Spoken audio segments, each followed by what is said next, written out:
Assalamu alaikum wa rahmatullahi wa barakatuh. I am Muhammad Ramjan Hussain, Arabic teacher of Sirat al-Mustaqim Islamic Academy, Jilduli, Faridpur. So how are you all my students in today?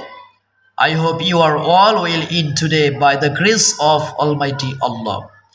তো আজকে আমি lesson plan 5 এর second সেমিস্টারের nursery English ভার্সনের spoken অ্যারাবিকের 34 নম্বর পেজের আদ-দারসুস সাবিউ আদ-দুয়ুর সপ্তম অধ্যায়ের এই পাখি সংক্রান্ত বিষয়ে আলোচনা করব। আমার স্নেহের ছাত্রছাত্রীরা, তোমরা এই ভিডিওটি খুব যত্ন সহকারে তোমাদের পরবর্তী পাঠের জন্য অবশ্যই তোমরা এটা ভালো মতো শুনবে এবং দেখবে। তো তোমরা লক্ষ্য করো যে আগামী অর্থাৎ লেসন প্ল্যান 5 এর তোমাদের যে পড়া থাকবে রবিবার এবং সোমবারের এই 2 দিনের যে পড়া থাকবে স্পোকেন অ্যারাবিকের, সেটা হলো রবিবার দিন থাকবে